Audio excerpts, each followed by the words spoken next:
what's up, everybody? How's it hanging? How's it happening? You guys know what it is. This is Kevin from the Chord Progression Podcast, the podcast inspiring young rock and metal fans to discover new music, fueling their desire to connect and feel accepted. Oh, yeah. Welcome to the show, everybody. It is our final episode of February 2023, and my God, this one, we go deep into some song meanings, and we really open up the conversation around a couple of great ideas here with the band Empyre. Oh boy, this is a good one. Before we jump into that though, I want to thank our sponsor, which is Phoenix Fitness. You guys know I love jumping into mosh pits, and that's one thing that just absolutely derives so much energy for myself, so much happiness, much like podcasting. So I gotta say what I call Mosh Pit Fit. So what's Mosh Pit Fit? Man, I go to the gym all the time. I'm in there for a couple hours usually, and I'm doing a lot of weightlifting, a lot of cardio to make sure that I can take the hits, I can deliver the hits, but also I can go from beginning to end and not stop. That's what I call Mosh Pit Fit. And you might have some different fitness goals as well, or you might want to get Mosh Pit Fit as well. So that's a great way to do it. Go to the gym, work out. But one of the most important things you have to do is prepare and recover right, because you don't want to, not do that correctly and then burn out too easily or feel too sore. You want to make sure you're preparing and recovering your body right so you can stay in the optimal mosh pit fit zone. So how do you do that? That's where Phoenix Fitness comes in. They have many different supplements in order to help achieve those fitness goals and stay mosh pit fit. They have different pre-workouts, both stim and stim-free. I use their stim-free stuff because, guys, this is my energy level normally. Can you imagine me on like 250 milligrams of caffeine and be like, wah! So I use their stim-free stuff. They have different types of B-cell recovery compounds to help your muscles absorb the nutrients directly after workout. Creatine to help you build muscles. Different types of protein, including collagen protein, plant-based protein, and whey protein. I use their whey chocolate malt flavor because, man, that's just some good stuff. Multivitamins, and literally anything you might need to achieve your fitness goals, Phoenix Fitness has for you. So our listeners and viewers to the Chord Progression Podcast on YouTube, you guys get a good deal if you want to help get Mosh Pit Fit to prepare and recover right.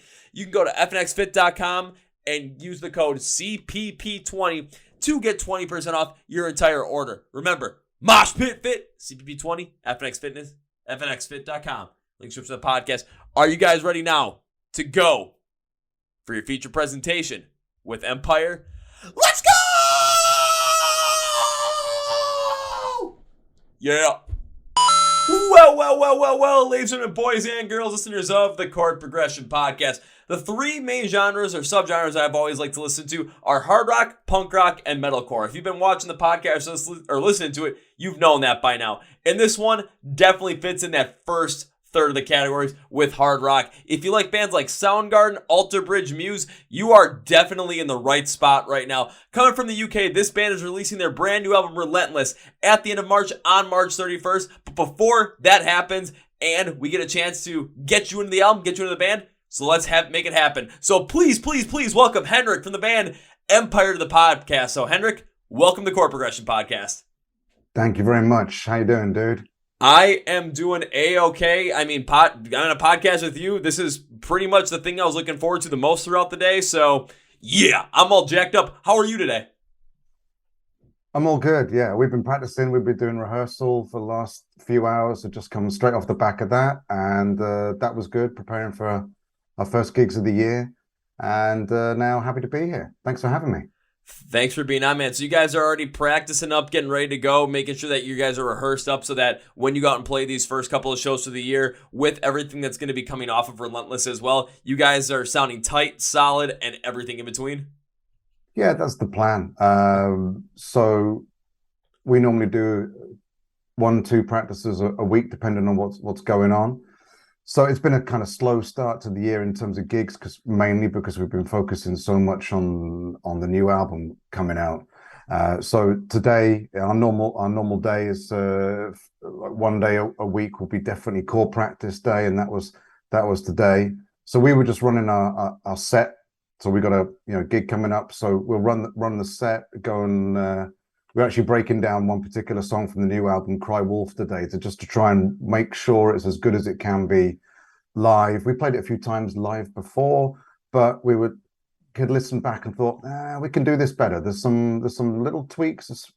So we analyzed like the recorded version, analyzed how we want it to sound, analyzed how we were playing it, and then work out what we do from there to actually try and make it as good as it can be.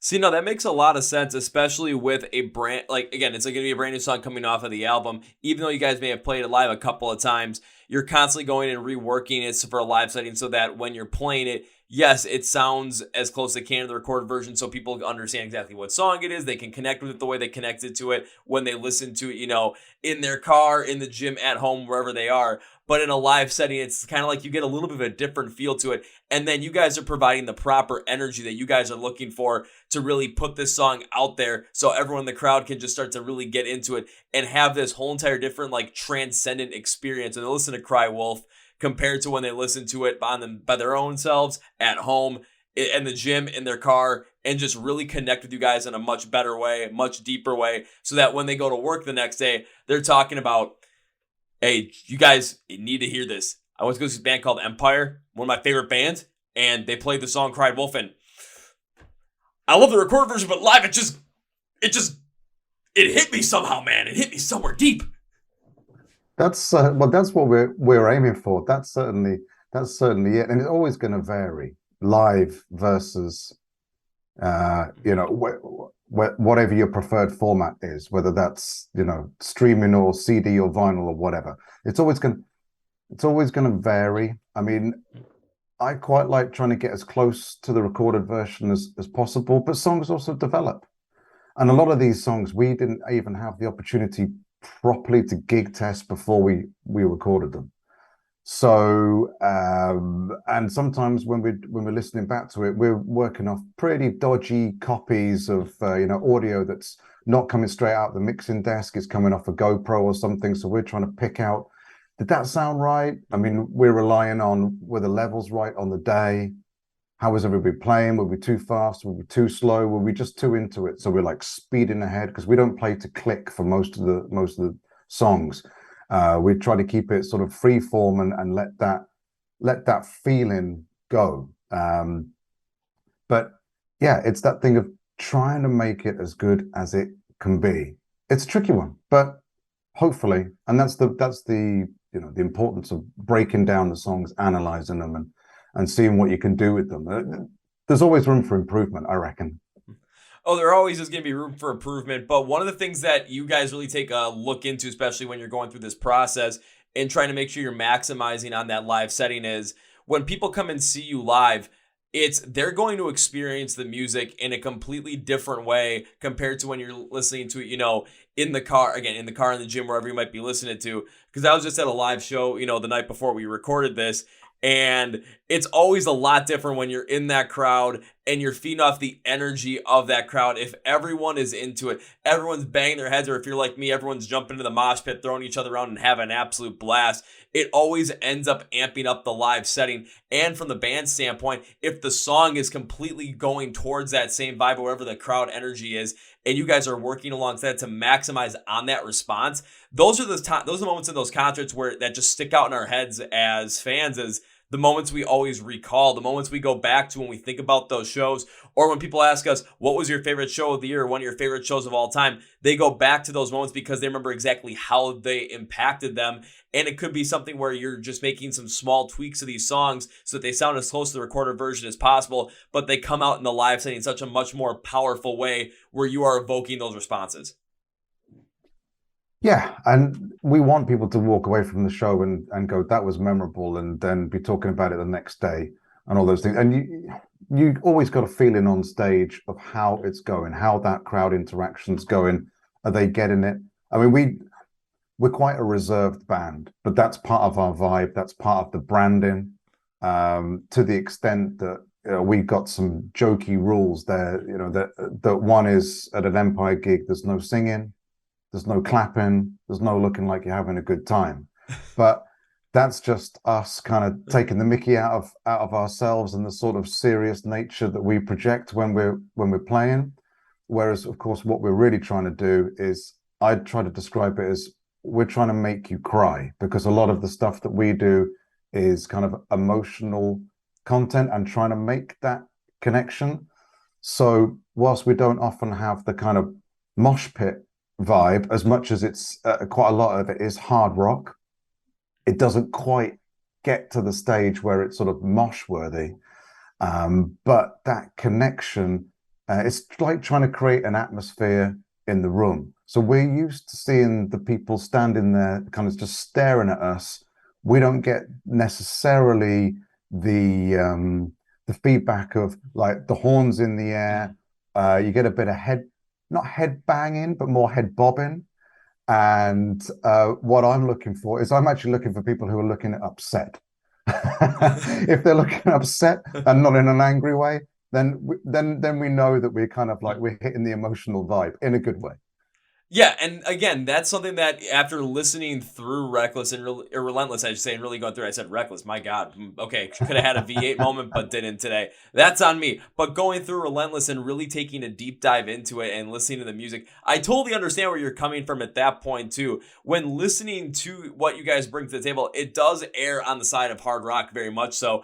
But when you're listening to it, even when I was listening to it, I was getting some of those, emotions where I'm sitting there at my desk, I'm working on stuff, listening to it, and I'm starting to get this a little bit more drawn back, reserved feel. Not that I'm like, low energy or upset, but it's evoking this emotional response for me to think and contemplate and really get a further understanding of what is going on, not only with myself, but also what's going on in the moment at the exact same time as well. So I totally get where you're coming from, where if you're seeing people that look a little bit more, at the same time your live shows, maybe down, but not angry. It's the emotion you're trying to evoke is really creating something that's more powerful, and people are really picking up on it. Because when I looked at for fans of it, I saw like Soundgarden, Alter Bridge, and Muse.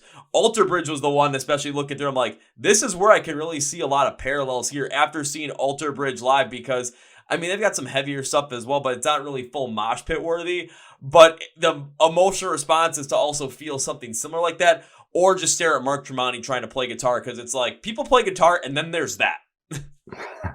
Yeah, Alter Bridge, I think, whilst, as you said, some of us it's kind of hard rock, those kind of tracks like In Loving Memory and Watch Over You, those Alter Bridge tracks that are that bit softer, when they kind of not necessarily break it down, because sometimes when they do the live shows, they're kind of more acoustic. They do those like more acoustically, or even Miles will do Watch Over You on his own, or that kind of stuff.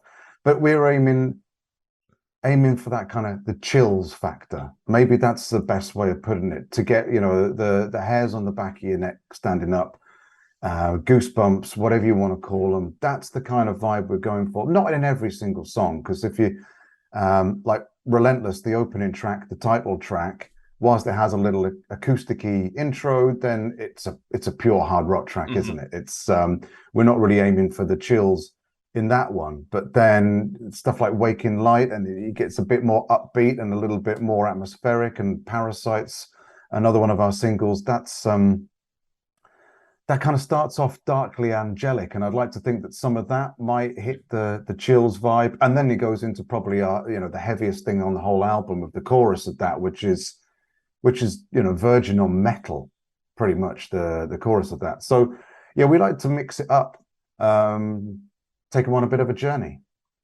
No, absolutely. And I'm kind of looking through my notes on some of these songs as well, like Parasite, what you said, when it kind of has a little bit more of that, kind of darker opening to it. I kind of felt like, it's kind of felt like it was inspired by like some of those like Gregorian chant style music, where it just really has that feel that, evoke that motion of chills, of getting those hairs to just stand up on the back of your neck and get ready for something that's going to be potential grand. And it's just absolutely huge, especially when you like break showing like emotion of change throughout that whole entire song as well, just with the heavier side of it. And for me, of course, I'm going to be more partial to the heavier songs, because that's just kind of my style. So, of course, those first three that you mentioned, Parasites, Waking Light, and, of course, Relentless, those three were some songs that I really resonated towards based off of that. But I'm not discounting some of the ones that really evoke a little bit more of that drawn back, reserved style, that also are going to have those chills come through, like, flow through your skin, flow through your veins, have those goosebumps pop up on you, because it's a different way to hit that emotion, because you're hitting it in less of a impactful way like this, but it's like you're seeping your sound into people and the emotions being brought out of them that way. Yeah, we're trying to envelop people in a vibe and an atmosphere, and and yeah, just create that in the room, whether that's like a big room or a small room, whatever that space is, and however many people are in there, then that's what we're trying to do. And I think there's maybe a feeling of intensity is a good way of describing it, and that's not always like the hard rock or metal intensity, but more that intensity of emotion, no matter what the vibe of the song is, to kind of just keep people engaged. That's another part of the aim, really. Yeah, and take a look at some other bands too, in the, like around the music scene right now that are starting to get popular. I mean, we use Dayseeker as an example, where they're not the heaviest band, but it's just the way they write their songs. It's the emotion that just comes out of people. It comes outpouring through them from a different standpoint than kind of the heavy impact of more other bands in that scene. It just really speaks to the volumes of how that songwriting can just bring that intensity, but also in a completely different way, where it's an intensity of emotion. It's not an intensity of ah! It's different, but in the same kind of time frame. It's intensity that is needed to, again, evoke the emotion, evoke the responses, because when we listen to music, we're listening to music and it really ends up, contemplating, hitting on so many different emotions that are inside of us, so that we start to listen to these songs. We pick up on the vibes and we pick up on the sounds. We pick up on the connotations of emotions that are around them. And then we figure out what those songs kind of mean to us. And then when we look at it, if you talk to artists, it's like, for myself, I look at a meaning of a song. I typically kind of have a very close relation to it than maybe like the original meaning, but there's always going to be a difference there, and that difference always comes from the core emotion that we all feel in the song is very similar, but it all branches off because as we listen to the song, as we feel it, we take parts from ourselves, we take parts from our lives and inject them into the song, inject them into the story, inject them into the message, and then we're able to better relate to them based off of personal experience, and it hits so much more impactfully through our emotions, where that's when you really get those chills, those goosebumps, and really get those profound moments, especially if you have them in a live setting. If it's in a live setting, you get to feed off the energy of everyone else having the exact same kind of a moment. That's just magical. Yeah, it doesn't get much better than that. And to branch off from what you were saying, yeah, that kind of people taking your song and just attributing it to something in their life. I mean, we're happy to talk about what our songs mean, but if it means something else to someone else, that's all cool with us. However you interpret it is absolutely fine. Whether I tell you it's about that thing or whether it's something completely different. I think that reinterpretation from a person's personal perspective, that's hard to say, is a really interesting way of looking at it, and could be a way of looking at a song in a new light from what someone else gets out of it. Even if it's just a line, doesn't have to be appropriate for the whole song.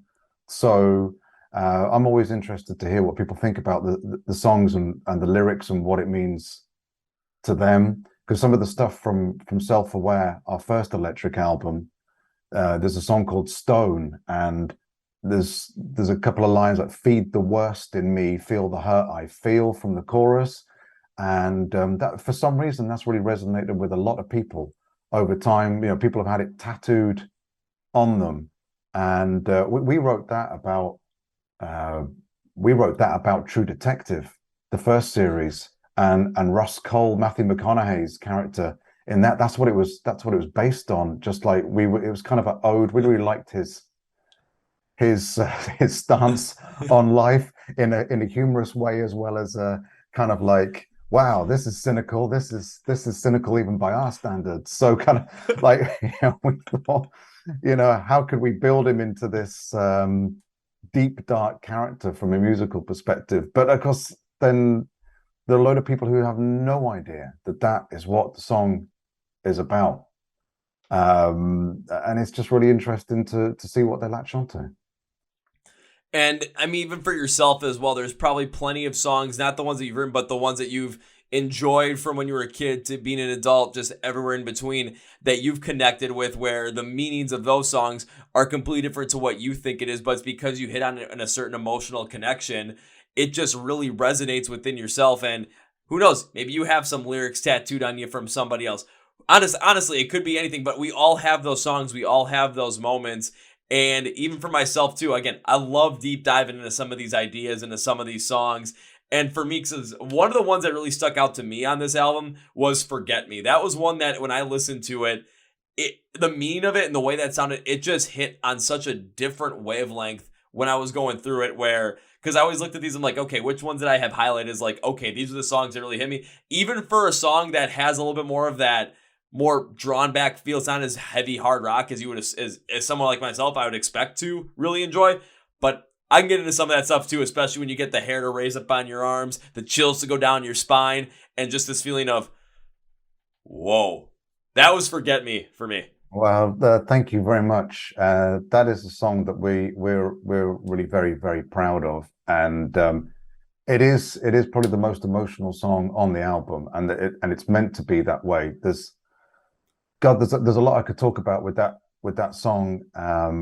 I sat down to write it, and I wanted to write the saddest song I possibly could in that moment. That was the aim, and I was kind of just thinking about. So I went back through some of the guitar pieces I'd written, sort of just stuff that I'd done over kind of couple of years, and found something that I quite liked. I knew I wanted it to start acoustic, and then I had to adjust it, and I started sort of mumbling a melody over the top of it. So the first line of that song is, I'll start with goodbye. And that's basically what this mumbling of a melody came out with. So I was, okay, well, what could that be? Where's that come from? Why have I started with that? And really the concept of the song's pretty dark. It's actually about a guy who makes a conscious, in theory, logical, and through reasoning decision that he wants to end his life. Because he's better off not being alive than being alive. The idea of that was, Did, our lead guitarist, told me one time about a book by a guy called David Benatar, I think his name is. And I can't remember whether he's a kind of a philosopher or a psychologist, but he wrote a book, I think it's called Better to Have Never Have Been, or Better to Have Never Been Born. And the idea is that you can't experience life without experiencing pain. So therefore, it's arguable that you could be better off never having been born, which is an interesting concept. And I thought, well, that's an interesting one to play with. And whatever your views on suicide are, and whether you think it should be illegal, or whether you think people should be able to do that if they want to, or people should have the right to choose, or all those. I thought, what if it didn't come from a place really of mental health for once, which is, of course, worthwhile talking about. But if it came from a guy who had just weighed up the pros and cons of life and went, well, the best years are really behind me. I'm kind of done with this. And I'm not even talking about like someone who's old and really most of their life is behind them. I'm talking about someone who's perhaps just middle-aged and has gone, that's enough for me. I'm done with this. And I thought, so I'll start with goodbye. So I kind of went, well, I didn't want to jump straight into that. So I went with a kind of story of them. I just pictured someone turning up at a friend or a mentor's house, perhaps someone they hadn't seen for a few years, that they had to tell so that no one thought differently when they went. Then they'd explained what they were doing, why they were doing it, and then they went off and did it. So it's actually, that's one part of the song.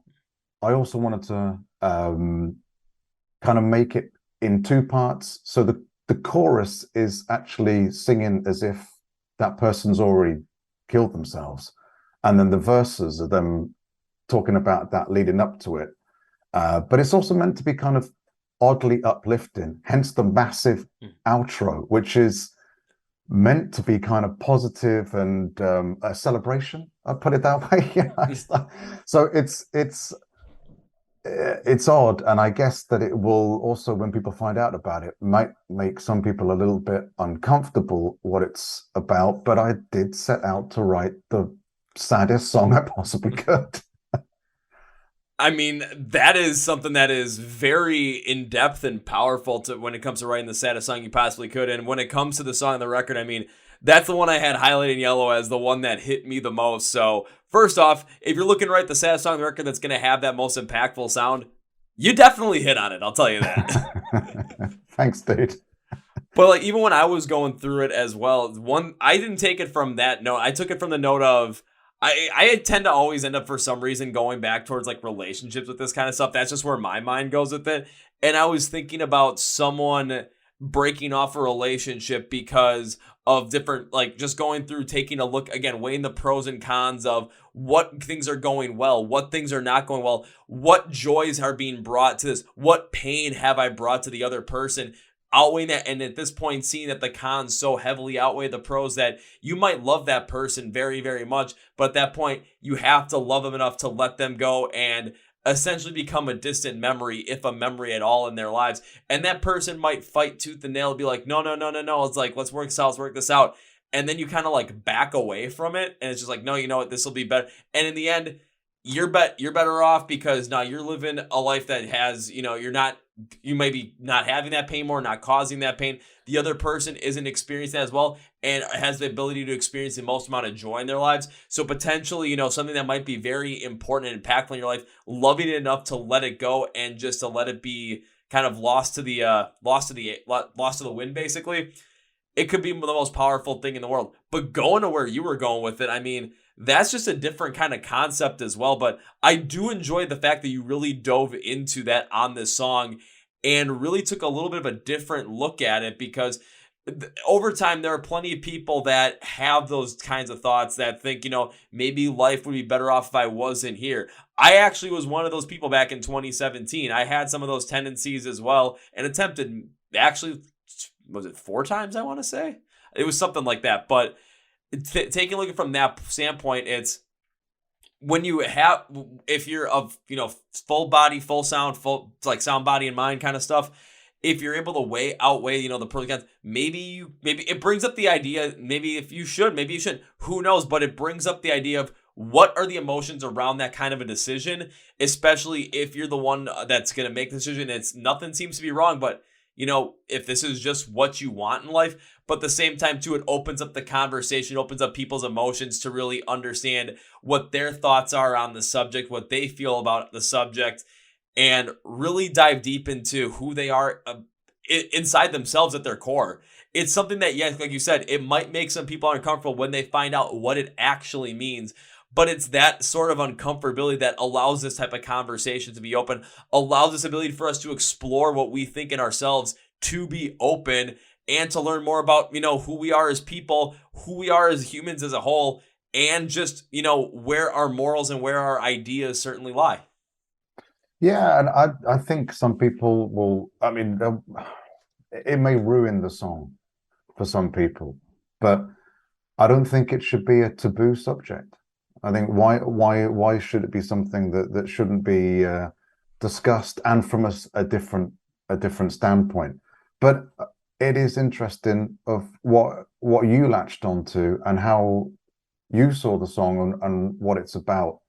And I guess it will cause some debate when people find out what it is about from our perspective as a band. But as I said, why not take it from a different perspective? And I'm always interested to know how you could twist or turn it, or even the turn of phrase, how in a particular line, and attribute that, or just go, well, it could mean this, or it could mean that, and it could be about a relationship, or it could be about this guy and that story.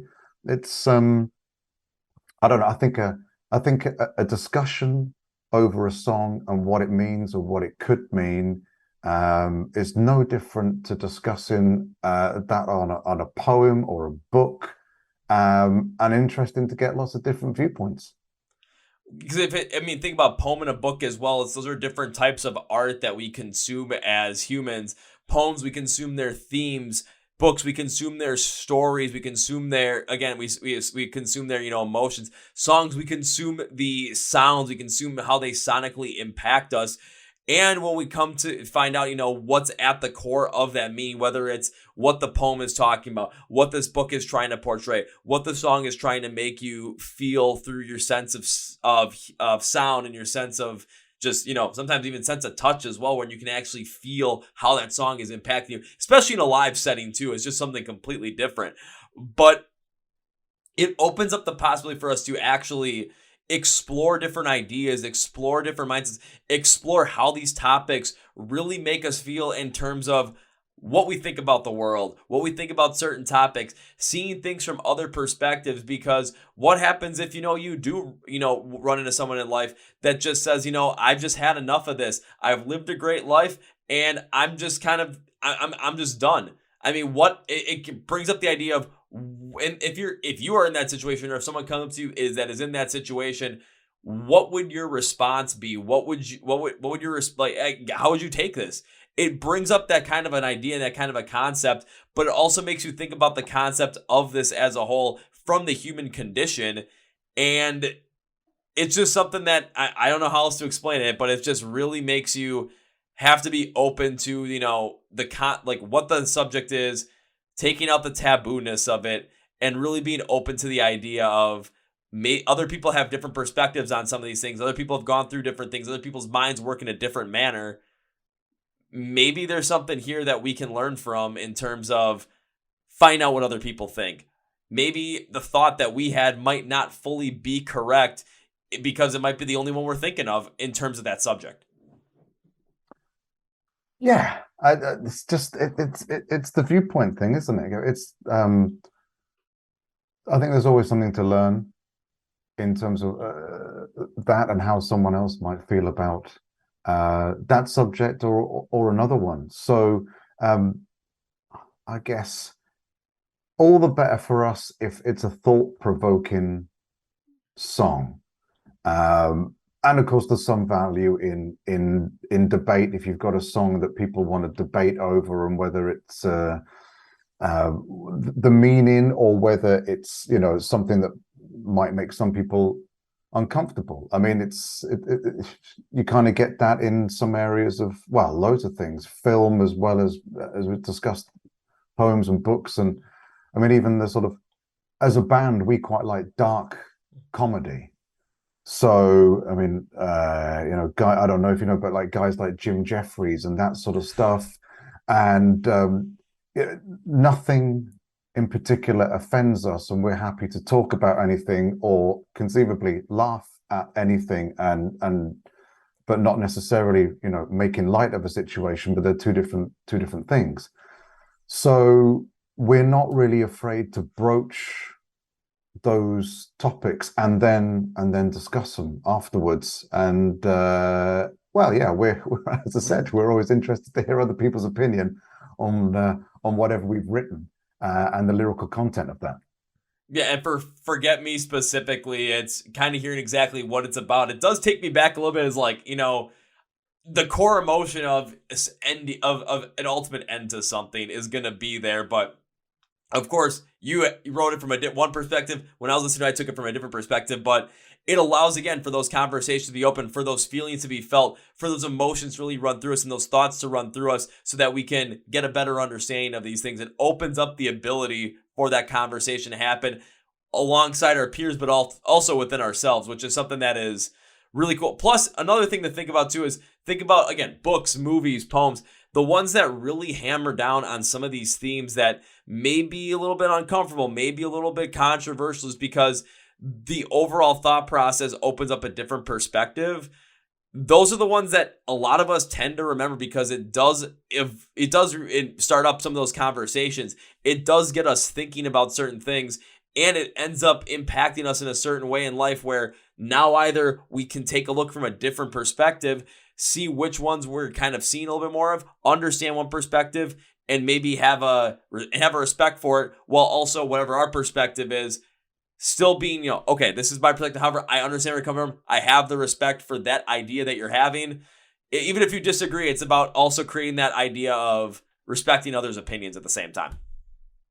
Yeah, there's wrong and right in that area is, it's blurred, isn't it? It's a gray area. So yeah, everybody's different, and we don't want.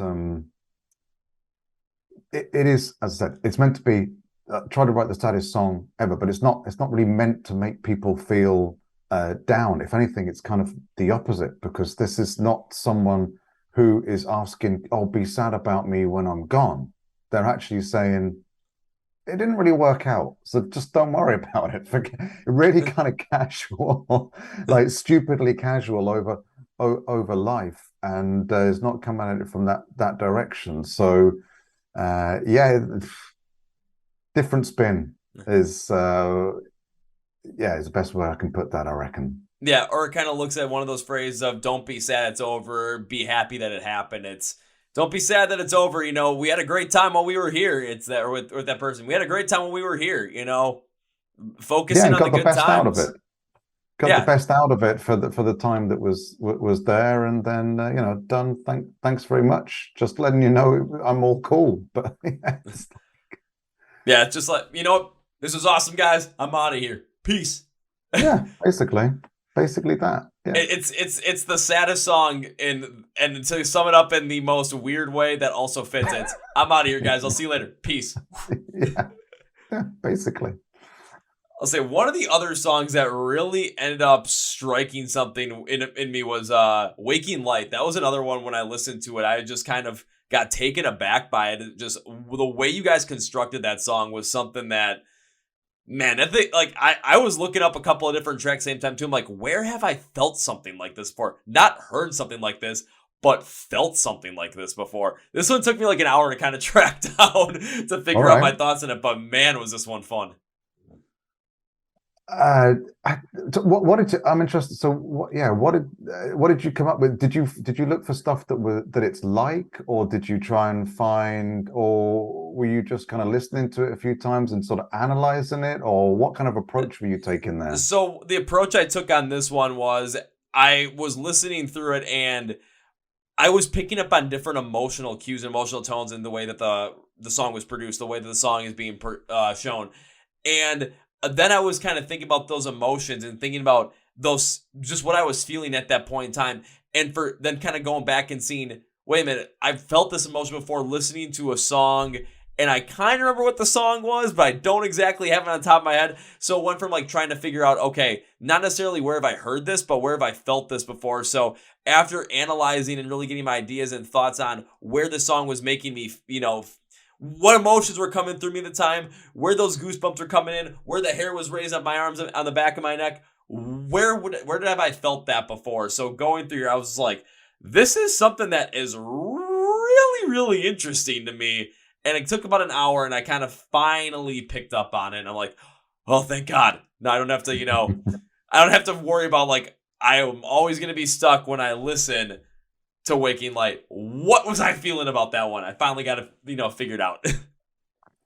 Well, I mean, Waking Light is it's probably one of our most kind of upbeat, maybe uplifting songs. I would say, as much as it starts off kind of slow and atmospheric, the chorus is kind of the most upbeat thing we've probably done, and it's maybe a little bit more of a commercial sound. It's a bit more Muse like, Yeah. and that's for a few reasons. So it sounds, I think, on the face of things, as if it's a bit of a song about revolution. Again, that's kind of like a bit like a Muse type thing. But actually, it's more about building a band, and there is a play on the words in the final verse of it. The play on the word empire and building an empire. So it's kind of about trying to build a band and I mean, we're a relatively small band. We're not that well known. We're really only known in the UK, and we're just kind of spreading out as far as we can get. But so it's that sort of thing of trying to get people together in terms of, I guess, fans, and us all going on a journey together, building Empyre. So kind of building a band as a movement, but the song makes it sound like a revolution, or in an arrogant way, as if we are the be all and end all and the light. but that's not really what we're getting at. But there's also that element of humor at the end with the build an empire, and but it's spelled as an empire would normally be spelled, as opposed to with a Y like our name. So. I mean, that again, I love the little note in there with the little just, empire bit in there. That was one thing that actually got me cracking up a little bit. The one thing that I kind of picked up on this one was it was when you listen to the intro and then you go into the rest of the song, once you get to the verses, it's that intro starts out in a little bit of a much different way emotionally, which it kind of has a little bit of this deeper, kind of a little bit sometimes potentially a darker feel to it. And this was the one where I spent maybe 45 minutes of that hour trying to figure out, where have I felt something like this before? And listening to the way that the guitar tone, it flowed in this interesting pattern and this interesting feel of emotion that reminded me of the Marilyn Manson "God's Gonna Cut You Down" cover, because it just hit on this deeper sense of revelation of something that is either maybe you want to see, maybe you don't want to see, who knows. But then all of a sudden, as the song goes in, it does get a lot more grand. It does get faster. Your vocals are much more melodic in contrast against what's going on in the back to really create this whole different kind of interesting juxtaposition that alludes to this feeling of like a revelation, of a grand revelation. Similar to kind of like building a band where it's, you're building it and all of a sudden you're hitting on those different pieces and you're building Empyre, and you get to that end point. It's like, now we have it. We've done it. We've built the band, and now we get to go on and do what we need to do with it.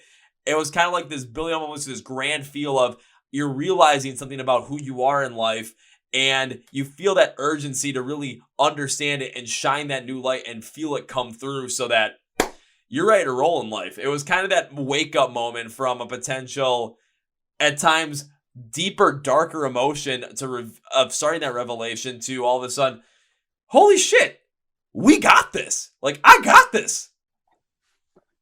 Yeah, it's the beginning is quite sort of melancholy, but the guitar line is meant to sort of just give you a sense that it's going to turn epic at some point in this. It's kind of, I would like it a little bit soundtrack like the first opening intro. It's kind of got that very simple melody that's just like rising down, down, down, and it's just to let you know that something big's coming when it kind of explodes in the chorus.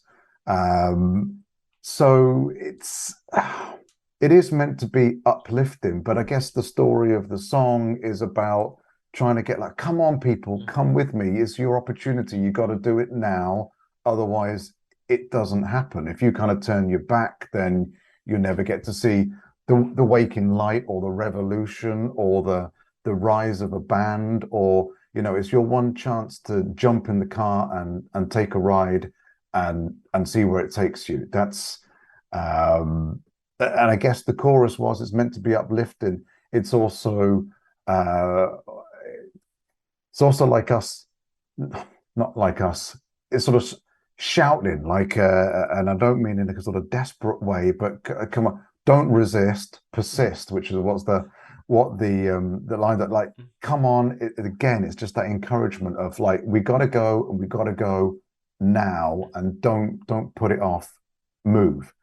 So I guess it creates that urgency, and you've got these like 16th beats, hi-hats going over the top of it to like really create that feeling of movement. So you go from something quite atmospheric, the verse builds a little bit, and then in the chorus explode, which of course is a very traditional idea. But I think this song goes from down to up, and then down, and then up just at the very end as well, because the ending is a little bit like the intro, but with a bunch of vocal over the top of it. So fairly traditional, but a little untraditional in another way. Absolutely. But when you're thinking about going, starting down, up, I kind of think about like this when you describe, kind of like getting the cards, like, get in, we're doing this. It's kind of like life coming up to you, open the car door and say, come on, let's experience this stuff. And there's a lot of times where, as people where, I kind of resisting change, cautious. I just want to go with what I know, with what's familiar. But if you're never going to actually move from a complete comfort zone level of, I don't want to experience anything that might, be put me in an interesting position, put me in a peculiar position, maybe put me in a potential harm's way, put me in a riskier situation where there's a great reward, but there's potential for some risk there. It's kind of like, those are some of the darker periods or the lower periods. You get in the car and you experience life. And sometimes, life has those ups where things are going real well. You're experiencing everything that you want to experience and things are going great. But then all of a sudden it can dip again because that's just what life does. All of a sudden we might dip into something where times might not be the best. We've all gone through those times where life maybe felt like it was just kept kicking us while we were down. But those are the times where life can come back up again because maybe by putting yourself in that position, you have an opportunity to go out and try something or do something that you really want to do that you wouldn't have been able to do before had you not just again, when life pulls up and says, get in the car, we're doing this. If you didn't jump in, you might not be able to go down the path that you absolutely want to go down in life. It kind of brings that kind of up and down feel of, even in those falls, we can learn so much about ourselves and we can see the different roads that we can go down, which can lead us right back up and sometimes even greater. And that's why ending it, kind of bringing it back up again, makes so much sense because you want to end it where even with all those downs, you can still come up every single time. Yeah, it's about taking a risk, really. I think in essence, you gotta take a risk to make a change, and the whole idea of the song is, a change for the better, and however you interpret that. So, yeah, I mean, interesting what you say about the likening the life up and downs to or a journey up and down in terms of the song up and downs, and yeah, it is like that. It's pretty much it. Because even I'm thinking about relating to myself right now where it's, in life, if I take a look at the grand scheme of things, I had times where I was a kid, things were going up, things were going good. Turned 10 years old, my parents switched me from one school to another. Things went down, and then all of a sudden things started coming back up. 2017 hit, things went really, really down. And then out of that came literally what I'm doing right now, talking to you on a podcast. It literally came out of that. So kind of going through it, you can experience all those ups and downs in life, but at the same time, if you don't try some certain things out, it's life. We only get one shot at this. Why would you want to go and I was using a baseball reference. Life's too short to just try and go for a bunt single. No, hit a freaking home run if you can. You get one chance, and why not go for it? Why not take that risk? Why not take that chance? Because you never know what might happen. You might succeed. You might fail. But if you fail, at least you're not going to look back later in life and say, man, I wish I would have tried it. You're going to look back and think about the great times that you had, even if things don't work out as well as you may have hoped for. I mean, you're going to put yourself in a position to not only experience more of life, but get to know some more people that absolutely kind of, if you can, feed off their energy, you can create great friendships with, create those family-like bonds with, and just really create something to the point where you can look back in life at the end and just say, I lived life my way, and it was awesome. Yeah, and to do that, you've got to push you've got to push yourself out of some of those downs, and it's really only you that can do it. That's other people can motivate you, but it comes down to you making the decision whether you're going to try and turn that downward turn into an upward trajectory. So the song is a call to arms, but ultimately it's everybody's own choice as to whether they follow along. We're just shouting at them, saying, "Come on, get on board." Exactly, and especially being in a band as well. I mean, you had to have experienced, the ups and the downs that come through everything with that as well. I mean, especially with your first album coming out in 2019, and then of course, the pandemic hitting in 2020, hitting the ups, hitting the downs, and really still working through those, good times, those bad times, understanding who you are as a person, and figuring out that you have the resiliency and the persistence to keep going through the stuff so that you can experience everything you want to experience in life. And again, by the end of it, you can look back and think about the times that you had, not about the things that you wish you did. Yeah. And we tried to make the best of the pandemic at the time, as you say. Like, it was July 2019 when Self-Aware came out, and then when the pandemic hit and we went into lockdown in March 2020, we were just coming off our biggest gig ever. There's a radio station over here in the UK called Planet Rock, and they put on a couple of festivals every year, and it was our first opportunity to play for them on one of their main stages, and we got a really good response. And then they invited us back to do their following festival, and of course, like 2 weeks after that, bang, everybody's in lockdown. So we finally thought, oh yeah, now here's the turning point, and then that door is slam closed in your face. Of course, at that stage, I remember thinking, we're booking up gigs for May and stuff. We'll be out by May. It'll be fine. We'll be gigging again. Nope. It's like, I don't remember how long it was before. I think at one stage there was something like a 9-month break between gigs, and we were quite lucky, I think, because we did manage to do the odd gig during the pandemic, some outdoor stuff. I don't know what the rules were like in the US, but there was no way we were gigging inside until over a year after when it started that we could actually do anything inside, and that had to be all seated, and it was limited numbers and those sorts of things. I mean, we were lucky in the respect of, whilst we had that downward where door got slammed shut, and everybody's in that boat at that stage, but coming off the back of our biggest gig ever. But we had recorded an acoustic album in the run-up to Christmas of 2019, which was, for the most part, what it was all reworkings of songs on Self-Aware. It's called The Other Side, and we always liked the MTV Unplugged vibe.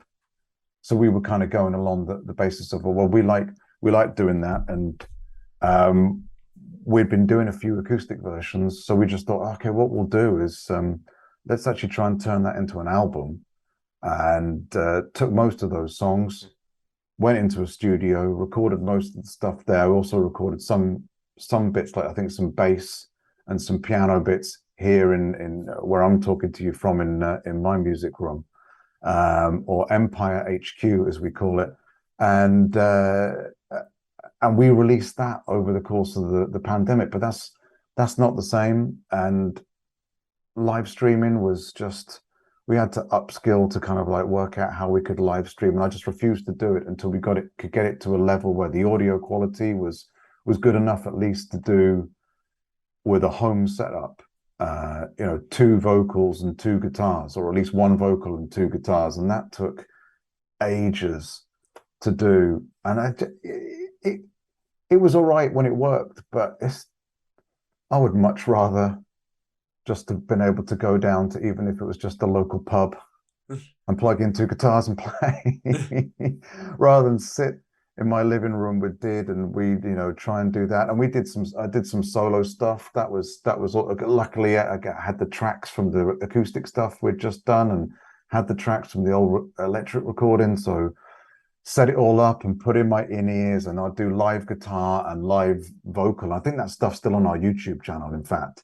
So I called it the isolation sessions, because it was just me sitting there with backing, like a bit of back, not really backing tracks, but basically me starting off with a click, and then I would start, and Did's guitar parts and Grant's bass parts would join in with what I was doing, and I try to make it as live as possible. But yeah, that slowed us down. That slowed us down for a while, and it was down from that respect, but it was up from the fact that we wrote half of Relentless during that time, and we were still able to release music. We were able to gig on and off, and it could have been a lot more. It could have been a lot worse an impact on us. It easily could have been a lot worse, but just seeing what you guys were able to do and just continue to work on different things, different ideas, continue to write for Relentless, again, getting like half the album done in that isolation period of time. and not letting this full, slam door shut in your face after your biggest gig ever at that point. And then, everyone's locked down, not letting that stop you.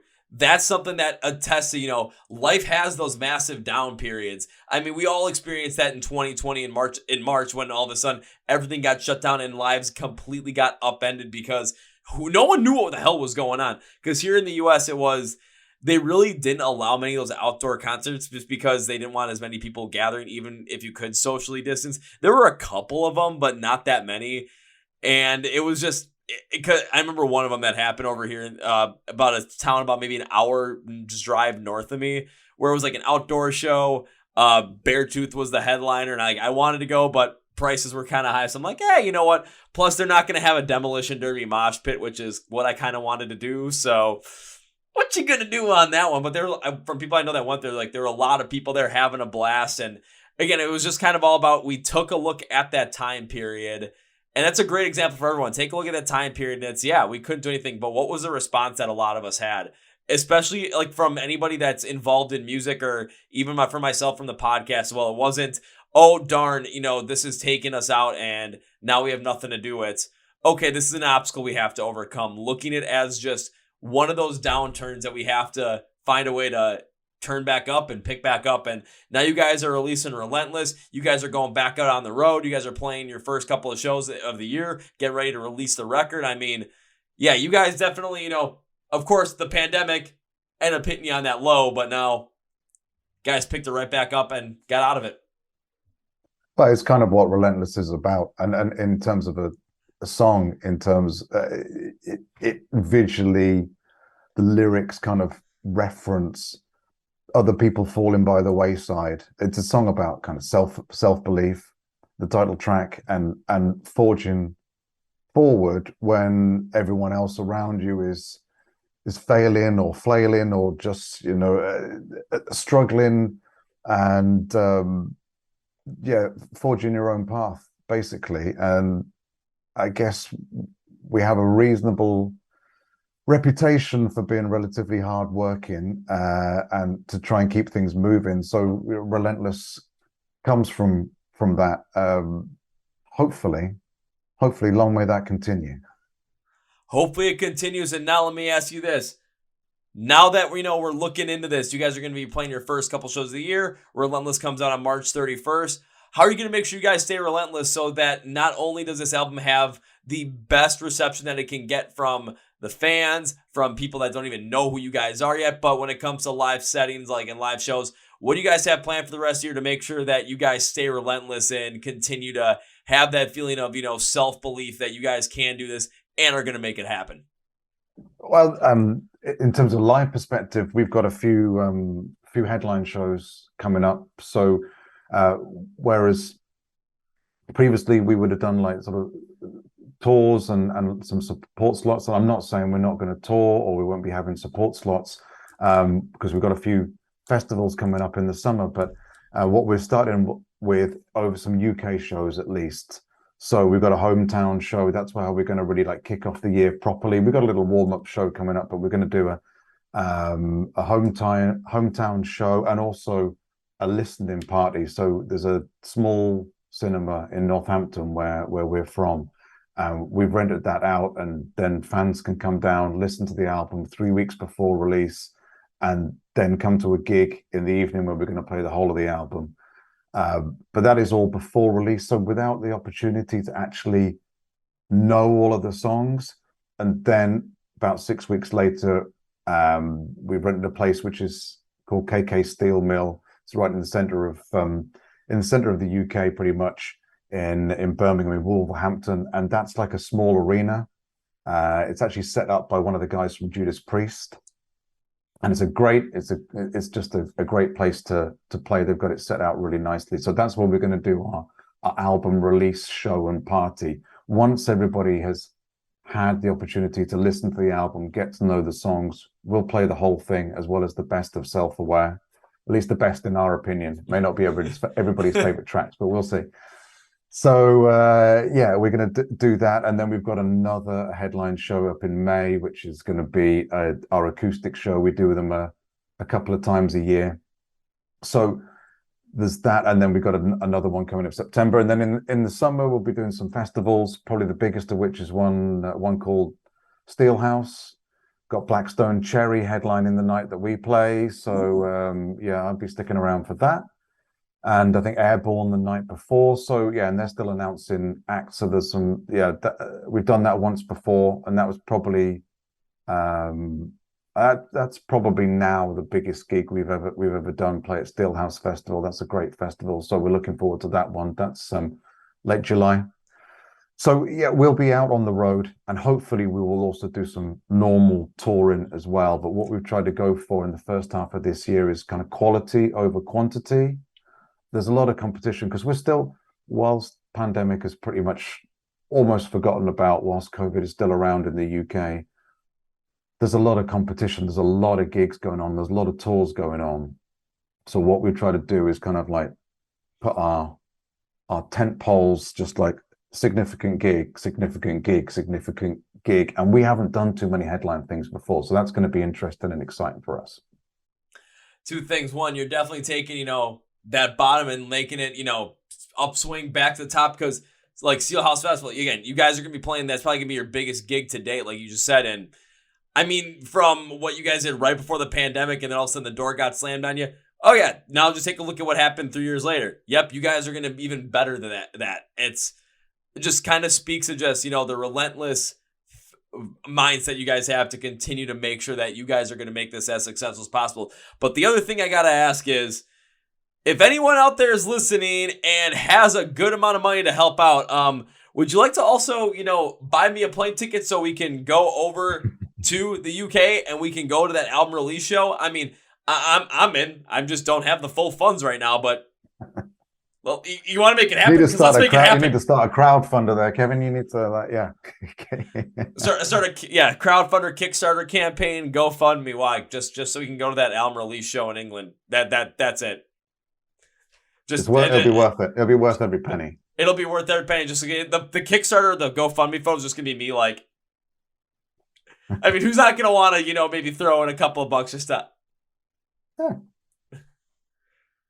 And then that means I get to see you guys play live. Yeah, you'll hit your budget. It'll be fine. I'll hit my budget somehow, and we'll see what happens. Because it would be awesome to get over there for that show. Again, the monetary aspect is going to be an issue, but just to see you guys play live would definitely be something that would be incredible, to really see how relentless everything is and experience those chills, experience the goosebumps, experience the hair stand up on the back of your neck when you guys play live. Well, I mean, hopefully we'll get over to the States at some point. It hasn't happened yet, but, fingers crossed. We'll make our way across the pond. The keyword being yet. Sorry, say that again. The key word being yet. Yeah, exactly. Yeah. I mean, hopefully it's not too far off. But there's so many things, so many places we want to play, and so many things we want to do. But yeah, of course, every band wants to play in the States at some point and do a US tour. So yeah, fingers crossed. I got you covered. Fingers crossed. I'll leave you to the thumbs. All over the place. But Henrik, as we bring this podcast to its conclusion, one thing I'd like to do is give you as my guest a chance, whatever you want to say, plug whatever you want to plug, promote whatever you promote at the end of the podcast. So Henrik, the floor is yours. Thanks.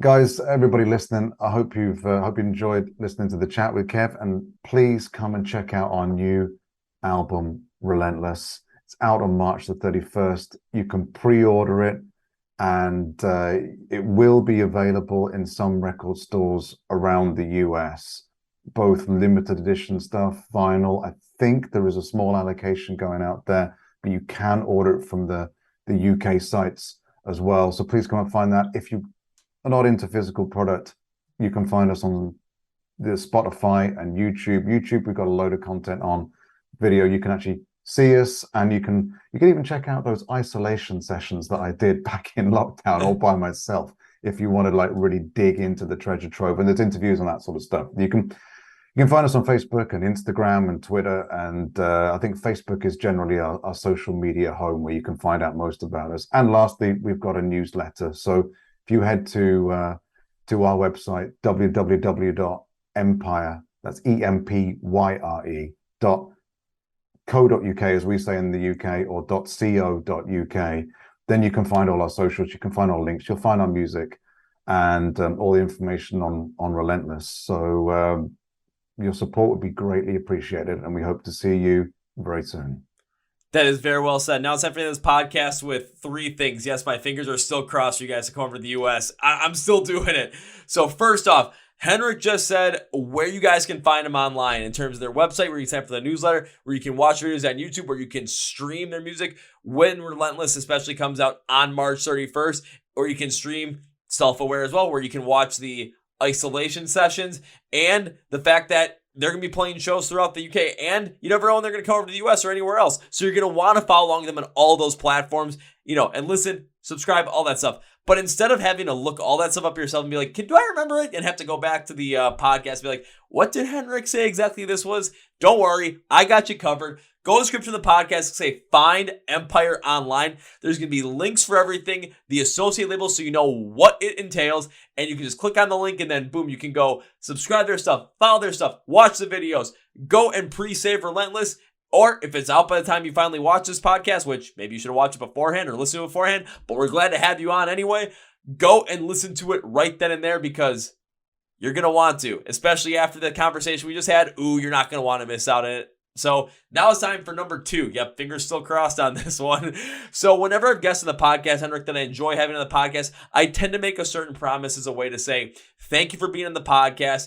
And as a way for me to say, I would like to continue to support the band in the future. Every band I've ever had on this podcast has hit on this. And Henrik, yeah, there's no way you're not, continuing the tradition on here. So the promise starts with when, because when implies this will happen. We just don't have a date or time yet. When I get to see you perform live with Empyre for the first time, my promise to you is this. And I'm sorry I have to break the finger cross thing for you guys to come to do this so I can properly do this.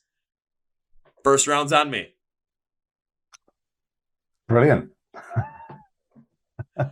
Perfect. We'll get the second in. It's fine. I'm sure it'll be the first and second of many. So yeah. Absolutely. Just go back and forth, and have a blast with it. So Henrik, as we bring this podcast to conclusion, I cannot in all good conscience end this by saying goodbye, because that is way too final. I would love you back on the podcast in the future, and I made a promise to you guys. So I got to see you again at some point. So this is not goodbye. This is, I'll see you later. See you later, Kevin. Thanks for having me. Thank you very much.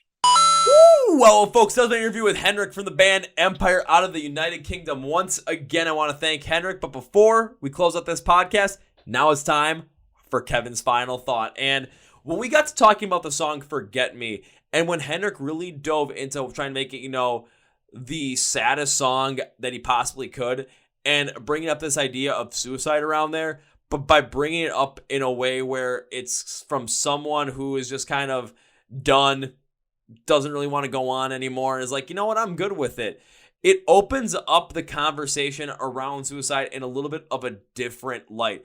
Of course, if you have experienced, suicidal tendencies in the past, if you have been affected by it, we can totally understand your opinion, where you're coming from, where this might be a little bit, this is wrong, this isn't the case. But it's just something where we open up a different idea, different perspectives, because that's what great music does. It gets you to think, it gets you to feel, it gets you to really understand potentially some different perspectives. And I think that's really where they were trying to go from here, is to understand those different perspectives. And even for myself as well, I looked at it as ending of a relationship where that's it, it's done. We're not going back there. We're going to completely forget that it ever happened, but it's going to be for the betterment of both parties in the end. So I took a little bit of a look at that in a different light, but again, I love the fact that it opens up the conversation around different ideas. There are so many times in life right now where, you look at anything in the media, everything is so divisive. Media is like your big box media, social media, everything is one way or the other way, and there's no recourse or no discourse in between. Like, there's no debate ever. There's no talking about it. It's really ridiculous at the same point in time where you want to be open and accepting, but at the same time, if someone just has a different opinion than you or wants to bring a different perspective to light, it's kind of like, no. This is what happens when you listen to music. Like, again, I was listening to Forget Me, and it gave me those moments of chills. It gave me those moments of just, incredible emotion around everything that was around there, but it hit in such a powerful way where not only do I get to understand certain things about myself, but can potentially understand a different perspective on some interesting topics as well. Now, is that take on it from the inspiration of the song right? Is it wrong?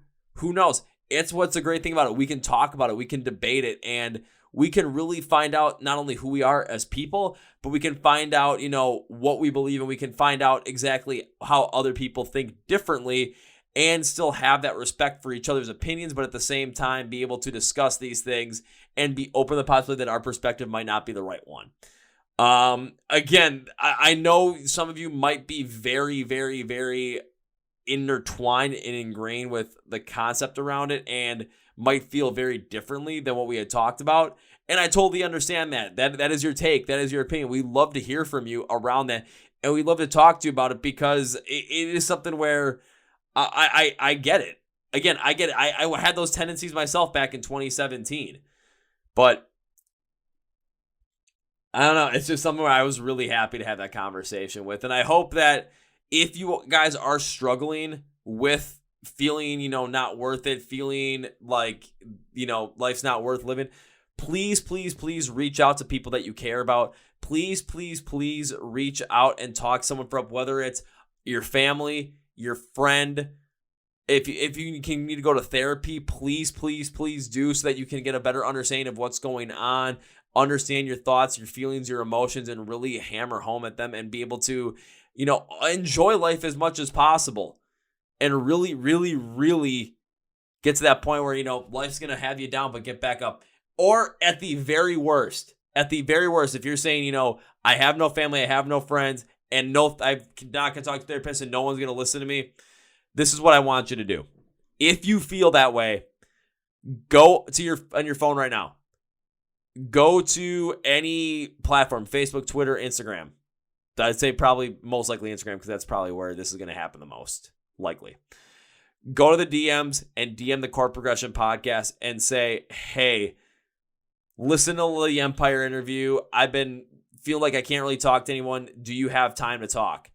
And we will be there for you. We will listen to you, and we will be there to help you out with anything you need if you need us. That's what the Chord Progression podcast is about. We want to create that community where you feel accepted for who you are. You feel like you're a part of a community that absolutely loves you. You want to feel a part of that family, right? Well, we're going to make sure you feel a part of that family, because we want to make sure that if you want to be here, we want you here. Best way to describe it. When it comes to Empyre, though, you're going to want to take a listen to Relentless, and you're going to want to follow them on all their social media platforms. So link description of the podcast. Everything is there for Empyre under Find Empyre Online, along with the Chord Progression podcast as well. So go and follow us online on social media, Facebook, Twitter, Instagram, and TikTok for your viewing pleasure, because you want to find all the cool short stuff for the Chord Progression podcast that we're doing. You want to have all those moments where you can find out all the crazy shit that's going on. Boom, that's what it's there for. Plus, Wednesday night live streams, 9 p.m. Central Time on Instagram. Please subscribe to the YouTube channel as well, because you want to watch these interviews with these artists. Ooh, yeah, you can do that right there. Hit that subscribe button. Or if you're listening at Spotify, Podcast, iHeart, and Amazon, go and do that now by hitting the follow button, because it helps us out a lot. And thank you very much. Thank you for being part of this community, and you belong here with us. Welcome. And if you're already here, happy to still have you. Remember, thank you to Phoenix Fitness for sponsors podcast. Remember, 20% off. Use the code CPP20FXFit.com. Thank you, Henrik from Empyre, once again. Man, this was a fun one. This one was one that I was not expecting to go this type of way, but that's what the podcast is for, to dive deep into this stuff. And on that note, that's going to be it for me, guys. Thank you for listening to the Chord Progression podcast. My name is Kevin, and you guys know how I end every single one of the big, healthy, and hearty. See ya!